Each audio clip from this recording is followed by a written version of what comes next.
Shalom. Kali ini kita akan merenungkan satu tema, yaitu hidup kita dibentuk oleh pikiran kita.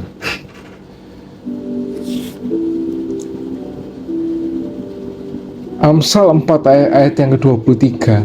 Jagalah hatimu dengan segala kewaspadaan, karena dari situlah terpancar kehidupan. Tuhan jauh lebih tertarik untuk mengubah pikiran kita daripada mengubah situasi kita.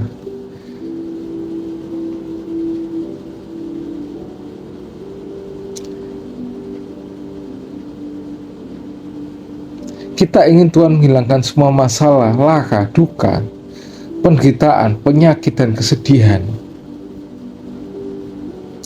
Tetapi Tuhan ingin bekerja dalam kita terlebih dahulu. Karena transformasi tidak akan terjadi dalam hidup kita sampai kita memperbarui pikiran kita. Sampai pikiran kita mulai berubah.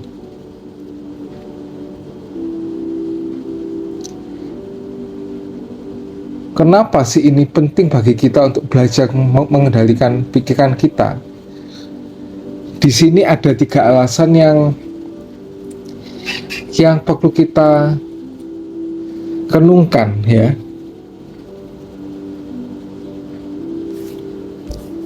Yang pertama itu kendalikan benak kita, karena pikiran kita mengendalikan hidup kita.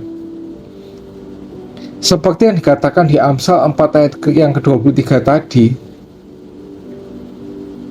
yang berkata, jagalah hatimu dengan segala kewaspadaan, karena dari situlah terpancar kehidupan.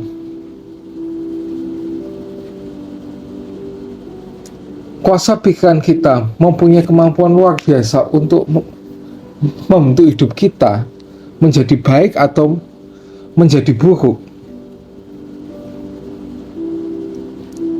Contohnya, mungkin kita menerima pemikiran dari seorang yang kita tanamkan dalam diri kita ketika kita masih kecil. Seperti kayak contohnya, kamu tidak berharga, kamu gak ada artinya, kamu jelek, kamu gak bakal bisa sukses.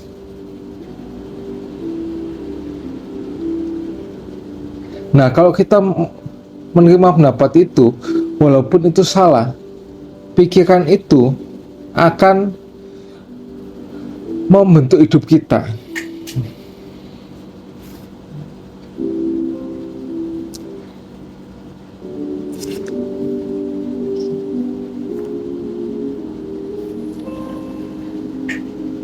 Yang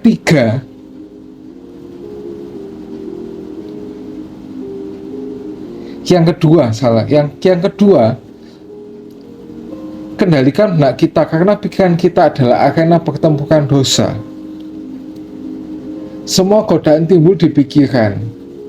Rasul Paulus berkata dalam Roma 7 ayat 22-23, sebab dalam batinku aku suka akan hukum Allah, tetapi di dalam anggota-anggota tubuhku aku melihat hukum lain yang berjuang melawan hukum akal budiku dan membuat aku menjadi tawanan hukum dosa yang ada dalam anggota tubuhku.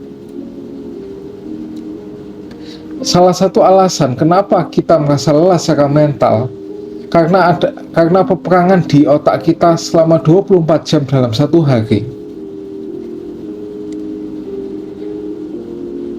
Karena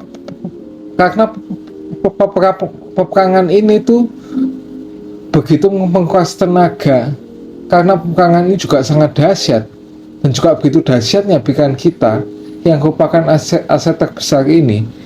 Dan ini jauh lebih melelahkan daripada bekerja atau melakukan kegiatan lain. Setan ingin aset terbesar dalam hidup kita itu. Makanya kalau kita ingat di game yang namanya Plants vs Zombie, zombinya itu kan selalu mengincar otak kita kan. Kalau misal otak kita dimakan, maka kita akan mati kan di game itu. Maka itu di game itu kita kan disuruh apa? Menjaga otak kita dengan dibantu tanaman-tanaman yang memiliki kekuatan super itu.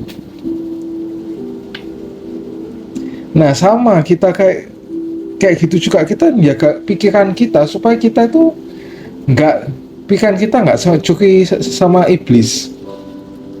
Yang ketiga, kendalikan benak kita karena itu adalah kunci menuju damai sejahtera dan sukacita. Pikiran yang tidak terkendali membawa kepada tekanan. Pikiran yang terkendali akan membawa percaya diri. Pikiran yang tidak terkendali membawa ketegangan. Ketika kita tidak mencoba mengendalikan benak dan cara mengangkatkan pikiran, kita akan menghadapi ketegangan dan tekanan yang luar biasa di hidup kita. Tetapi pikiran yang terkendali membawa kekuatan, keamanan, dan ketentraman.